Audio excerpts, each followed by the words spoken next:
Hello everyone, स्वागत है आपका हमारे चैनल में। आज हम शुरू करेंगे चैप्टर फर्स्ट का पार्ट 3, जो कि लास्ट पार्ट है। इसके बाद फर्स्ट चैप्टर खत्म हो जाएगा, तो आज हम इसको शुरू करते हैं। इसमें हमारा टॉपिक है इक्विलिब्रियम। लास्ट में हमने देख लिया था थर्मोडायनेमिक प्रॉपर्टी के बारे में, एक्सटेंसिव प्रॉपर्टी, इंटेंसिव प्रॉपर्टी कौन कौन सी होती हैं। आज हम शुरू करते हैं equilibrium.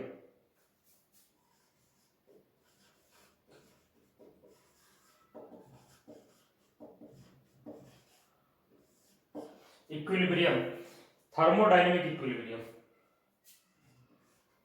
Thermodynamic equilibrium thermodynamic equilibrium क्या होता है? Equilibrium means absence of any spontaneous change in the value of any thermodynamic property with in the system and surrounding.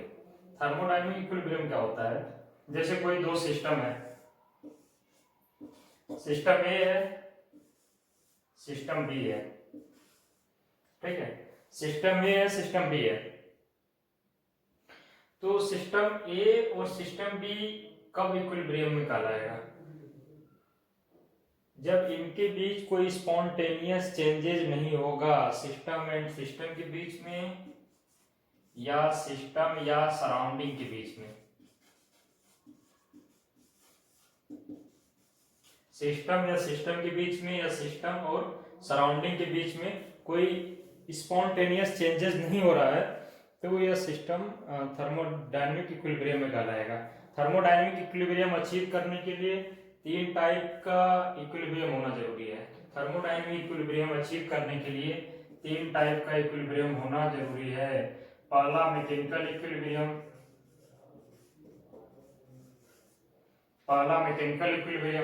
Second thermal equilibrium, और थर्ड है केमिकल इक्विलिब्रियम। थर्मोडायनेमिक इक्विलिब्रियम को achieve करने के लिए mechanical equilibrium, thermal equilibrium, chemical equilibrium, तीनों equilibrium का होना जरूरी है। ठीक है,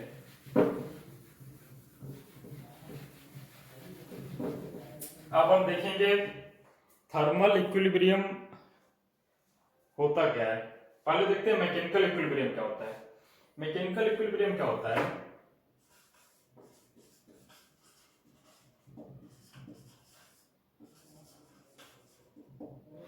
मैकेनिकल इक्विलिब्रियम क्या होता है? Mechanical equilibrium condition in which there is no unbalanced force within system और not at its boundaries. Means force equilibrium होना चाहिए। मैकेनिकल इक्विलिब्रियम में फोर्स इक्विलिब्रियम में होना चाहिए। मैकेनिकल इक्विलिब्रियम में फोर्स इक्विलिब्रियम में होना चाहिए। ठीक है, जैसे हम देखते हैं कोई सिस्टम है, यहां पे स्टॉपर लगा है,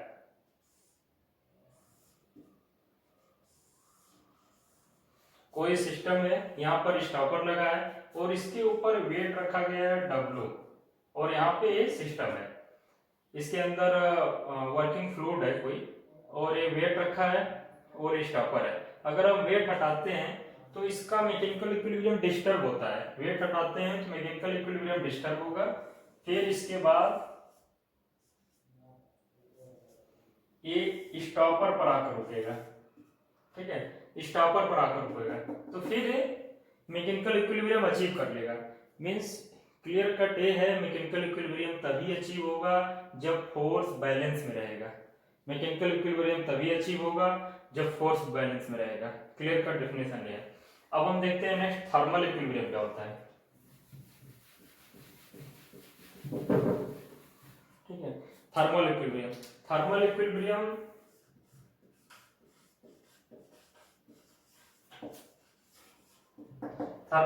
मैकेनिकल इक्विलिब्रियम फोर्स से अचीव होता है, थर्मल इक्विलिब्रियम टेम्परेचर से अचीव होता है। थर्मल इक्विलिब्रियम टेम्परेचर से अचीव होगा, अगर दोनों का टेम्परेचर सेम रहेगा तो थर्मल इक्विलिब्रियम में दोनों रहेंगे। जैसे हम देखते हैं एक सिस्टम है ए बी, इनका टेम्परेचर अलग है T1 T2। अगर हम दोनों को मिलाते हैं तो इन दोनों को मिलाकर एक टेम्परेचर अचीव हो जाता है T3। तो ये अब थर्मल इक्विलिब्रियम आ जाएगा, इनका टेम्परेचर सेम हो जाएगा दोनों का, तो ये दोनों थर्मल इक्विलिब्रियम में। यहाँ पर थर्मल इक्विलिब्रियम नहीं है, जब मिल जाएंगे और टेम्परेचर सेम हो जाएगा तो थर्मल इक्विलिब्रियम होगा। ये भी आगे पढ़ेंगे, जीरोथ लॉ भी होता है इसका। फिर थर्मल इक्विलिब्रियम ऐसे अचीव होता है। उसके बाद देखते हैं chemical equilibrium.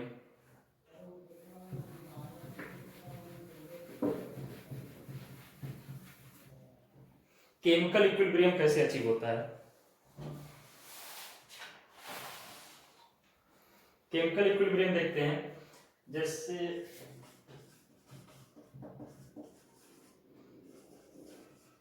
Chemical equilibrium achieve होगा जब सिस्टम के बीच कोई केमिकल रिएक्शन ना हो। केमिकल रिएक्शन ना हो। केमिकल इक्विलिब्रियम तभी अचीव होगा जब सिस्टम के बीच कोई केमिकल रिएक्शन ना हो। ठीक है, केमिकल रिएक्शन हो। केमिकल रिएक्शन ऐसा एग्जांपल हम ढूंढते हैं जिसमें केमिकल रिएक्शन होता है। आईसी इंजन में हम देखते हैं, आईसी इंजन में देखते हैं इनलेट आउटलेट वाल्व होता है ना। आईसी इंजन में इनलेट आउटलेट वाल्व होता है, तो हम देखते हैं जब इसमें पेट्रोल और वेपर की मिक्सचर पेट्रोल और वेपर का मिक्सचर आता है, पेट्रोल वेपर और एयर का जो मिक्सचर आता है, पेट्रोल वेपर और एयर का जो मिक्सचर आता है, तो यहाँ पे स्पार्क प्लग द्वारा बर्न होता है। बर्न होने के बाद एक केमिकली डिसबैलेंस होता है, क्योंकि इसमें रिएक्शन होता है। फिर उसके बाद जब स्पार्क प्लग इग्नाइट करता है तो उसके बाद ये केमिकल इक्विलिब्रियम अचीव कर लेता है। ठीक है, तो इसमें केमिकल रिएक्शन होना बंद हो जाता है, तो ये केमिकल इक्विलिब्रियम में आता है। तो हम देखते हैं थर्मोडायनेमिक इक्विलिब्रियम होने के लिए, आप याद करिएगा, इतना समझाने का यही मतलब था। Thermodynamic equilibrium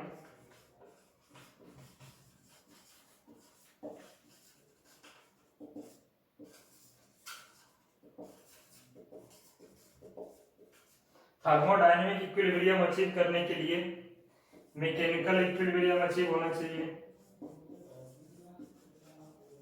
thermal equilibrium achieve होना चाहिए, और थर्ड है केमिकल इक्विलिब्रियम अचीव होना चाहिए। थर्मोडायनेमिक इक्विलिब्रियम को अचीव करने के लिए मैकेनिकल इक्विलिब्रियम, थर्मल इक्विलिब्रियम और केमिकल इक्विलिब्रियम अचीव होना चाहिए। ये हमारा मेन। इसका एक डेफिनेशन बताता हूँ। When a system is in state of mechanical, thermal and chemical equilibrium simultaneously, then system is called in the state of thermodynamic equilibrium. तो थर्मोडायनेमिक इक्विलिब्रियम का ओनली ये मतलब नहीं है कि टेम्परेचर में इक्विलिब्रियम होना चाहिए, ये गलत धारणा है।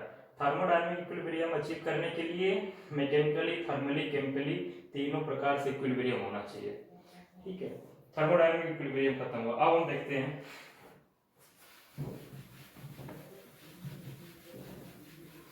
अगर क्वेश्चन आता है थर्मोडायनेमिकली इक्विलिब्रियम अचीव करने के लिए क्या जरूरी है, टेम्परेचर, फोर्स और केमिकल रिएक्शन। केमिकल रिएक्शन तो तीनों जरूरी है, टेम्परेचर भी जरूरी है, फोर्स भी और केमिकल रिएक्शन तीनों इक्विलिब्रियम में होना चाहिए, तभी थर्मोडायनेमिकली इक्विलिब्रियम अचीव होगा। इसके बाद हम नेक्स्ट देखते हैं स्टेट क्या होता है। हमने जैसे पहले बताया था, आपको याद होगा, प्रॉपर्टी के लिए हमने देखा था प्रॉपर्टी कैसे हम डिफाइन करेंगे। प्रॉपर्टी स्टेट फंक्शन होनी चाहिए, पाथ फंक्शन नहीं होनी चाहिए। तो उस टाइम मैंने बोला था कि आगे जाकर डिटेल में बताऊंगा स्टेट पाथ क्या होता है, प्रोसेस साइकिल। हम चार चीज देखते हैं, state, path, process, cycle. State, path, process, cycle क्या होता है? फर्स्ट देखते हैं स्टेट क्या होता है। ठीक है, स्टेट क्या होता है? स्टेट की डेफिनेशन होती है, स्टेट मींस कंडीशन होता है। State of a system is identified by it's property और प्रॉपर्टीज। मतलब स्टेट किसी सिस्टम की प्रॉपर्टी द्वारा डिफाइन होता है। जैसे हम देखते हैं, एक मान लेते हैं कुछ टब है, यहाँ पर स्टॉपर लगा है और यहाँ पे हमने वेट रखकर मैकेनिकली इक्विलिब्रियम अचीव किया हुआ है। ठीक है, तो यहाँ पे मान लेते हैं कोई वर्किंग फ्लूइड है, कुछ भी है, स्टीम है, वाटर है, गैस है, कुछ भी है, कोई वर्किंग फ्लूइड है। फिर उसका हम देखते हैं प्रॉपर्टी क्या है। मान लेते हैं उसकी प्रॉपर्टी P1 V1 T1 है। यहाँ पर प्रॉपर्टी P1 V1 और T1 है। ठीक है, P1 V1 T1 है। अब हम वेट हटा देते हैं, यहाँ से वेट हटा देंगे तो ये ऊपर आकर यहाँ इसमें लड़ जाएगा और लड़कर स्थिर हो जाएगा यहाँ पर। फिर यहाँ वेट हटाने पर फिर यहाँ की प्रॉपर्टी हो जाएगी P2 V2 और T2। तो स्टेट क्या है, यहाँ पर स्टेट क्या था, P1 V1 T1, इसकी state means condition, state means condition, condition लेकिन टेक्निकल टर्म नहीं है, टेक्निकल टर्म है स्टेट, फिर भी हम समझाने के लिए बता रहा हूँ, कंडीशन। ठीक है, अवस्था, कंडीशन या अवस्था, स्टेट मीन्स कंडीशन और या अवस्था बोलते हैं। तो हम देखते हैं यहाँ पे P1 V1 T1 है, यहाँ पर जैसे ही वेट हटाया P2 V2 T2 हो गया। अब इसको हम पीवी डायग्राम पे ड्रा करके देखेंगे। देखिए डायग्राम बहुत जरूरी है जानना, आगे जाकर थर्मोडायनामिक थोड़ा हार्ड होते जाएगा, तो हमें डायग्राम अभी से समझना पड़ेगा बेसिक से। पीवी डायग्राम क्या होता है, देखिए एक्स एक्सिस हो गई, ये वाई एक्सिस है। ठीक है, हम हमेशा वाई एक्सिस पे पी को लेते हैं और एक्स एक्सिस पर वी को लेते हैं, इसे बोलते हैं पीवी डायग्राम। मीन्स यहाँ पर प्रेशर बढ़ते हुए दिखाएगा और यहाँ पे वॉल्यूम। अभी आगे बहुत क्रिटिकल ग्राफ मिलेंगे। ठीक है, अभी ये सिंपल है। पीवी डायग्राम में हम मान लेते हैं यहाँ पर पॉइंट 1 है, यहाँ पर इसकी प्रॉपर्टी थी P1 V1 T1, यहाँ पर इस सिस्टम की प्रॉपर्टी थी P1 V1 T1। अब मान इसमें एक्सपेंशन हुआ है, एक्सपेंशन मीन्स इसका वॉल्यूम बढ़ा है, यहाँ पर वेट रखा था तो वॉल्यूम इतना था, वेट हटाया तो वॉल्यूम बढ़ गया, प्रेशर कम हुआ वॉल्यूम बढ़ा है। यहाँ पर हमें ये पता चलता है ना, प्रेशर कम हुआ है मीन्स ये जो प्रेशर रखा था कम हुआ है और यहाँ वॉल्यूम बढ़ता है। इसको हम एक काम करते हैं, ऊपर लिख लेते हैं, ये पॉइंट 1 है, P1 V1 T1, पॉइंट 1 पर P1 V1 T1 है। अब इसका प्रेशर कम हुआ है वॉल्यूम बढ़ा है, इसका मतलब ये इस तरह गया है। यहाँ पर क्या आ गया P2 V2 T2, मीन्स ये स्टेट 1 से स्टेट 2 को आया है। स्टेट मीन्स प्रॉपर्टी से स्टेट डिफाइन होता है। स्टेट की परिभाषा मैंने बताया, state of a system is identified by it's property और प्रॉपर्टीज, ज्यादा प्रॉपर्टी हो जाएगी प्रॉपर्टीज हो जाएगी। तो स्टेट 1 से स्टेट 2 हो गया है, मीन्स प्रेशर देखिए घटा है, और हाँ सबसे प्रेशर देखिए घटा है। ठीक है, प्रेशर घटा है क्योंकि नीचे आया है प्रेशर, पहले प्रेशर इतना था अब प्रेशर इतना हो गया। और वॉल्यूम देखिए, वॉल्यूम पहले V1 यहाँ था, P1 यहाँ था, P2 यहाँ हो गया, V1 यहाँ था, वॉल्यूम बढ़कर यहाँ हो गया। ठीक है, वॉल्यूम बढ़ा है। तो हम देखते हैं स्टेट 1 टू स्टेट 2 गया है, ये हम स्टेट का डेफिनेशन बता रहे थे, तो इससे स्टेट आपको क्लियर हो गया होगा। अब देखते हैं पाथ क्या है, इसी में समझेंगे पाथ क्या है, सब एक दूसरे से लिंक है तो समझने में आसानी होगी, एक दूसरे से लिंक समझा दूंगा तो।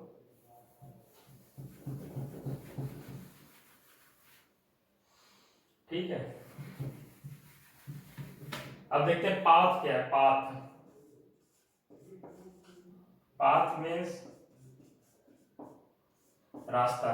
मीन्स वो P1 V1 से पीवी डायग्राम से पॉइंट 1 स्टेट 1 पर था, स्टेट 2 पर गया, तो ये किस पाथ को फॉलो करते हुए गया है। ये यहाँ पर ऐसे भी जा सकता है, ऐसे भी जा सकता है, ऐसे भी जा सकता है, ऐसे जा सकता है, ऐसे जा सकता है, तो कई पाथ होते हैं। ठीक है, पाथ मीन्स पॉइंट 1 से पॉइंट 2 पहुंचने के लिए किस पाथ को फॉलो किया है।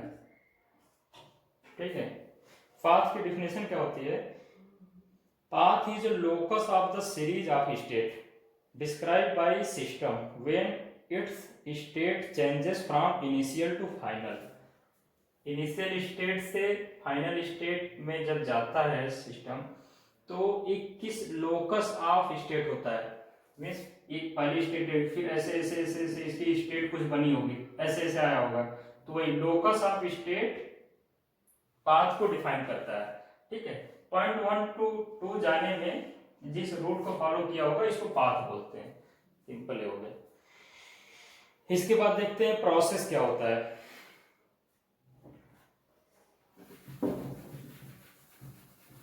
ये छोटी छोटी चीजें आगे बहुत यूज में आएंगी, पूरे थर्मोडायनेमिक में, आईसी इंजन में, थर्मल इंजीनियरिंग में, आरएसी में बहुतायत यूज में मिलेंगी।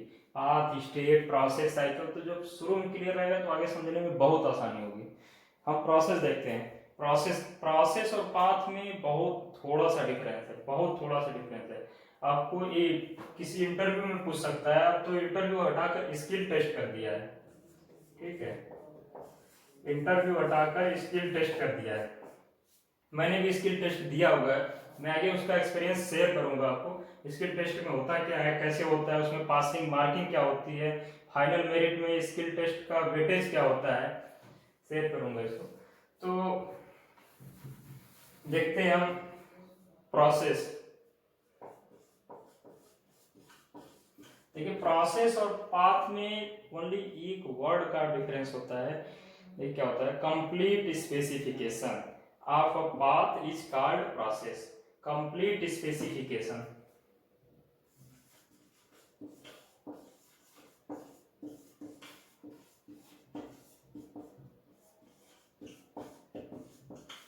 complete specification of a path. Complete specification means with direction.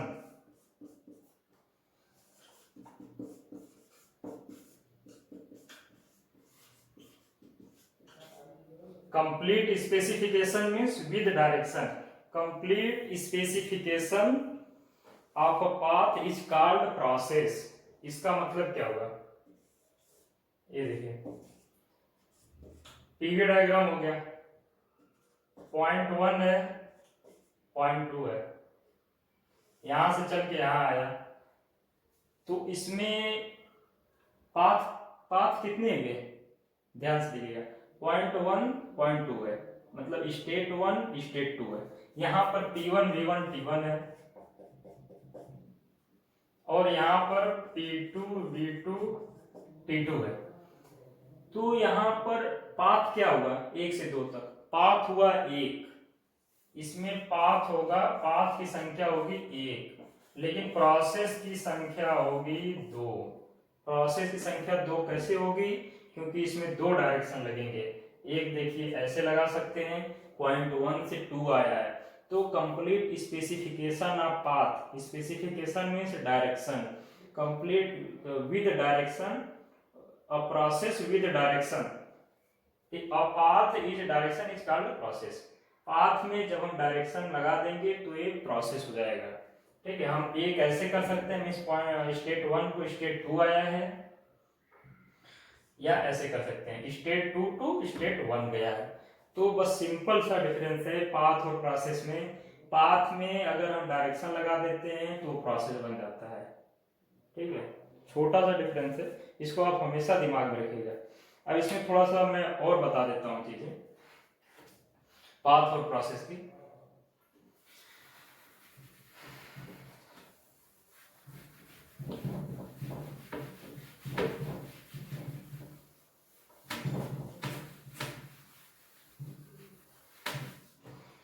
देखिए, for each path there are 2 process, एक क्लियर हो गया आपको। For each path there is 2 process. अब ये PB 1 2, अब एक नया टर्म आ रहा है एक्सपेंशन। ठीक है, expansion, and second is compression. Expansion compression किसके सेंस में होता है, प्रेशर के सेंस में होता है। एक्सपेंशन कंप्रेशन किसके सेंस में होता है? प्रेशर के सेंस में। अगर प्रेशर घटता है तो एक्सपेंशन होगा, प्रेशर बढ़ता है तो कंप्रेशन होगा। मीन्स अगर 1 से 2 आएगा तो क्या हो रहा है? प्रेशर इसका घट रहा है, एक्सपेंशन कर रहा है। एक्सपेंशन में वॉल्यूम इसकी बढ़ रही है, पहले वॉल्यूम यहाँ तक थी, अभी वॉल्यूम, पहले वॉल्यूम इतना थी, अब वॉल्यूम यहाँ से आकर इतना होगा। प्रेशर घट रहा है तो एक्सपेंशन होगा। अगर यही सेम डायरेक्शन ऐसे होती, 2 से 1 तक जाता तो प्रेशर पहले यहाँ था, प्रेशर बढ़ गया, इतना हो गया, प्रेशर बढ़कर इतना हो गया, ठीक है, और वॉल्यूम इसकी घटकर इतनी हो जाएगी। तो इसका मतलब कंप्रेशन में है। तो किसी भी पाथ के लिए उसको डायरेक्शन से एक्सपेंशन प्रोसेस कंप्रेशन प्रोसेस में बदल सकते हैं, ठीक है, एक्सपेंशन प्रोसेस और कंप्रेशन प्रोसेस में बदल सकते हैं। देखिए 2 चीज और बताता हूँ यहाँ पे, अभी आगे खैर सब पढ़ेंगे। पीवी है ना, ये क्या होता है? कांस्टेंट प्रेशर लाइन हो गई, कांस्टेंट प्रेशर, इसमें प्रेशर सेम है, इसको आइसोबैरिक प्रोसेस बोलते हैं, इसको ध्यान रखिएगा। कांस्टेंट प्रेशर को आइसोबैरिक प्रोसेस बोलते हैं। एमसीक्यू जैसे बनते हैं, कांस्टेंट प्रेशर को कौन सा प्रोसेस बोलते हैं? आइसोबैरिक प्रोसेस बोलते हैं। और कांस्टेंट वॉल्यूम को मान लो यहाँ पर 1 2 ऐसे गया है तो इसमें वॉल्यूम कांस्टेंट है, कांस्टेंट वॉल्यूम को आइसोकोरिक प्रोसेस बोलते हैं।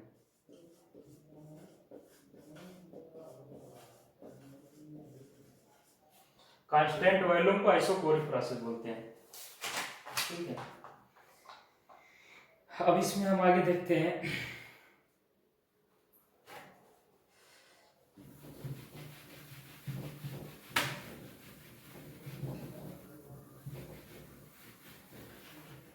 अब हम जब प्रोसेस पढ़ रहे हैं तो हम थर्मोडायनेमिक प्रोसेस देख लेते हैं। थर्मोडायनेमिक प्रोसेस होते कितने हैं, इनका आगे जाकर बहुत यूज होगा, तो इसको आप देखिएगा। थर्मोडायनेमिक प्रोसेस होते कितने हैं, ठीक है। एक हमारा जनरल इक्वेशन होता है पीवी की power n equal to constant, PV की power n equal to constant, ये हमारा जनरल इक्वेशन है। पीवी की power n equal to constant, P क्या है? प्रेशर है, वी वॉल्यूम है, कांस्टेंट है। n की वैल्यू हर प्रोसेस में वेरी करेगी, इसको मैं नोट कर रहा हूं, आप लोग नोट कर लीजिएगा कि इसमें n की वैल्यू वेरी करने पे प्रोसेस कैसे चेंज होता है, ठीक है। अगर n की वैल्यू हम 0 ले लेते हैं, n की वैल्यू 0 ले लेंगे, n की वैल्यू 0 ले लेंगे तो इसका v की पावर 0 मीन्स 1 आ जाएगा, किसी की पावर 0 मीन्स 1, तो p equal to constant, p equal to constant मिल जाएगा, मीन्स आइसोबैरिक प्रोसेस हो गया।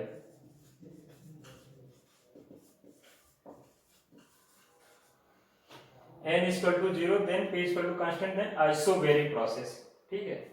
आइसोबैरिक प्रोसेस, इसको रिप्रेजेंट करना मैंने बताया पीवी डायग्राम पे कैसे रिप्रेजेंट करेंगे।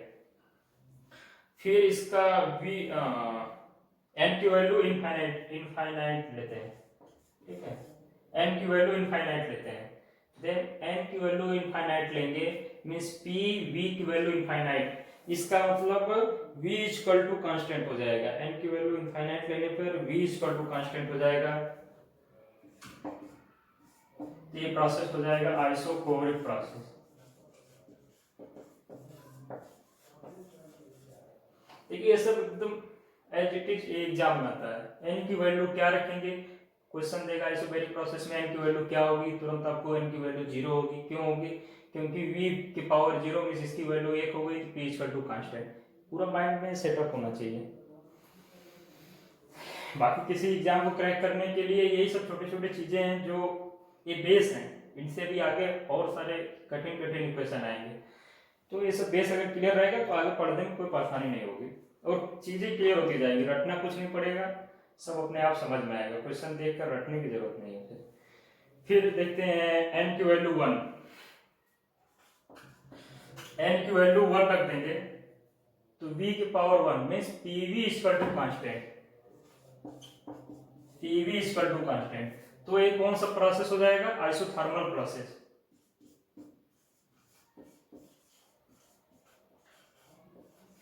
Isothermal process.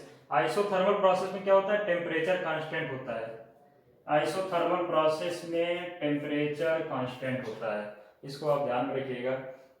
अक्सर क्वेश्चन आएगा आइसोथर्मल प्रोसेस में पीवी इक्वल टू कांस्टेंट होता है। आइसोथर्मल प्रोसेस में पीवी इक्वल टू कांस्टेंट होता है, और आइसोथर्मल में होता क्या है, टेम्परेचर कांस्टेंट रहेगा। ठीक है, पीवी कांस्टेंट अगर ये इक्वेशन फॉलो होगा तो टेम्परेचर कांस्टेंट रहेगा। तो हम देखते हैं, हाँ इसका थोड़ा मैं हिंदी बोल दे रहा हूँ क्या है। इसको आइसोबैरिक को समदाबी प्रक्रिया बोलेंगे, है ना, प्रोसेस को समदाबी है। ये आइसोकोरिक में सम आयतनिक और ये समतापी प्रक्रिया है। ठीक है, इसको एक लैंग्वेज पढ़ेंगे तो आसानी रहेगी। और फिर उसके आगे देखते हैं n=1 के बाद अगर r, देखिए क्या होता है, एक वैल्यू आएगी आगे चल के r क्या होता है, r होता है ratio of specific heat, Cp upon Cv। Cp और Cv का रेशियो होता है r। अभी मैं इसको आगे चल के बताऊंगा क्या होता है। तो इसमें हम देखते हैं एक एस एंट्रोपी होती है। ठीक है,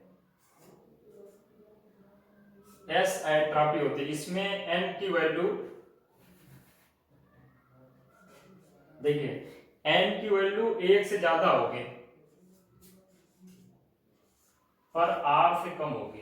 n की वैल्यू 1 से ज्यादा होगी पर r से कम होगी, तो ये प्रोसेस आपका हो जाएगा आइसेंट्रोपिक प्रोसेस। ठीक है, आइसेंट्रोपिक प्रोसेस होगा, n की वैल्यू 1 से ज्यादा होगी, r से कम होगी। r क्या है, रेशियो ऑफ स्पेसिफिक हीट्स, ये मैं आगे डिटेल बताऊंगा। तो इसमें एंट्रोपी कांस्टेंट होगी आइसेंट्रोपिक प्रोसेस में।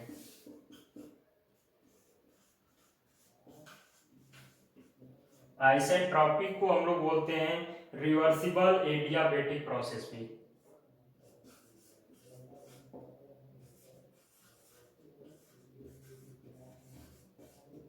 ठीक है, adiabatic means heat transfer zero, heat transfer नहीं होगा, तो इसको बोलते हैं रिवर्सिबल एडियाबैटिक और ऑब्लिक या आइसेंट्रोपिक, जिसमें एंट्रोपी कांस्टेंट होगी, n की वैल्यू r से कम होगी और 1 से ज्यादा होगी। r क्या है, रेशियो ऑफ स्पेसिफिक हीट है। आगे डिटेल में देखेंगे, फिलहाल के लिए इतना ही। फिर इसके बाद एक और आता है आइसेंथैल्पिक प्रोसेस। इसमें क्या होती है, एंथैल्पी कांस्टेंट होती है, H कांस्टेंट होता है, H कांस्टेंट होता है, इसको आइसेंथैल्पिक प्रोसेस बोलते हैं। ठीक है,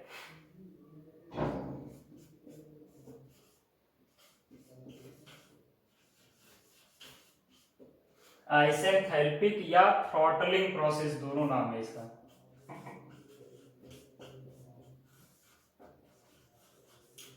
आइसेंथैल्पिक ऑब्लिक थ्रॉटलिंग प्रोसेस, अगर H की वैल्यू कांस्टेंट है तो इसे आइसेंथैल्पिक या थ्रॉटलिंग प्रोसेस बोलेंगे। और इसमें आप लोग को ये जानना था, एडियाबैटिक प्रोसेस में हीट ट्रांसफर जीरो होता है। अब मैं इसको रफ कर रहा हूं, एक प्रोसेस और है उसको लिख देता हूं।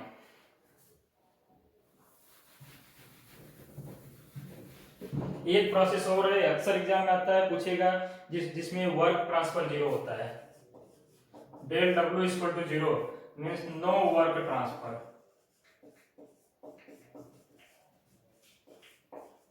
नो वर्क ट्रांसफर, अगर वर्क का ट्रांसफर जीरो होगा तो उसको बोलते हैं एरोगोनिक प्रोसेस। ठीक है,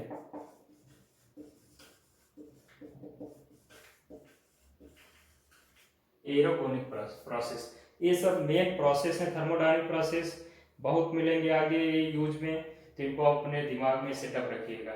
और एक चीज और, जो एडियाबैटिक प्रोसेस होता है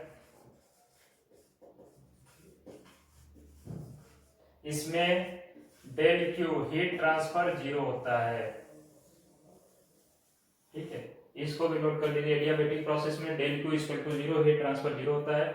अगर वर्क ट्रांसफर जीरो है, नो वर्क ट्रांसफर, इसको एरोगोनिक प्रोसेस बोलेंगे। और ये मैंने जो 4-5 लिखाए थे पूरा दिमाग में रख लिए। आइसेंथैल्पिक प्रोसेस को ये थ्रॉटलिंग प्रोसेस बोलते हैं, और इसमें एंथैल्पी कांस्टेंट होती है, H इक्वल टू कांस्टेंट होता है। तो ये प्रोसेस के बारे में एक आइडिया लग गया आपको।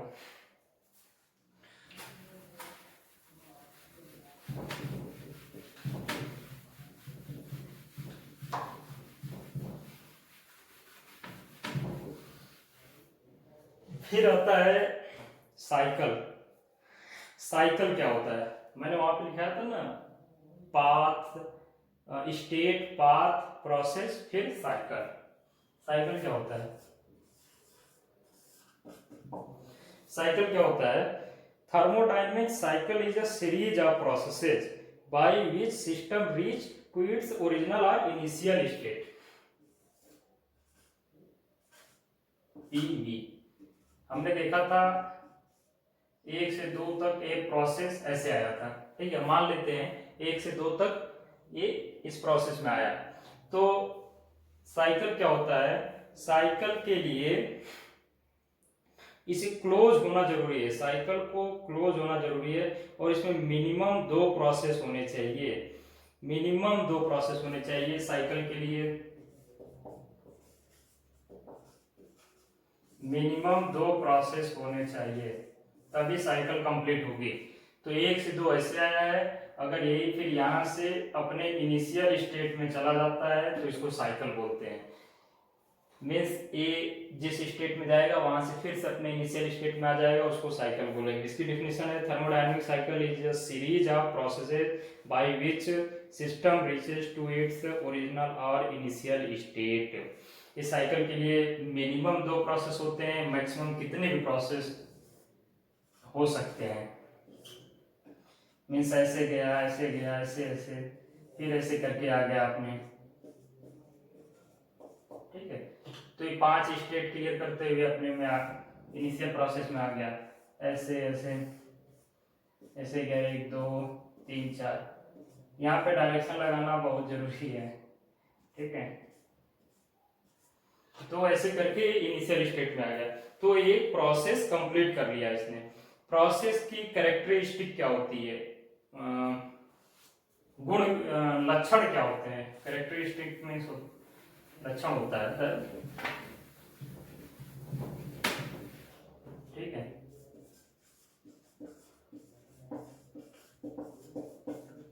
कैरेक्टरिस्टिक्स क्या होती हैं?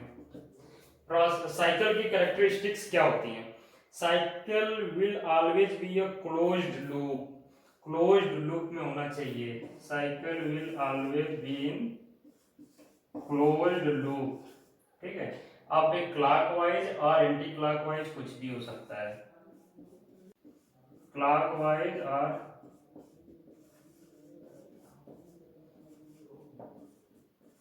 Anti clockwise.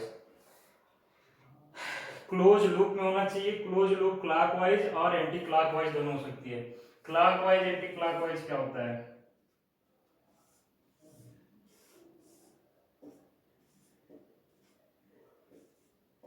ठीक है, ये क्या है? ये हो गया एंटी क्लॉकवाइज, ऐसे चल रहा है ना, एंटी क्लॉकवाइज। ये क्लोज लूप, लूप क्लोज है लेकिन ये एंटी क्लॉकवाइज है। अब इसको सेम अगर हम लोग ऐसे देख लेते हैं,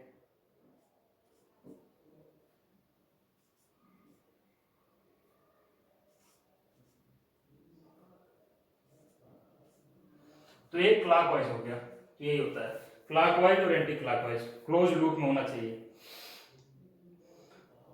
और क्या, thermodynamic cycle is also closed cycle process, change in the value of any property for a thermodynamic cycle process is always zero.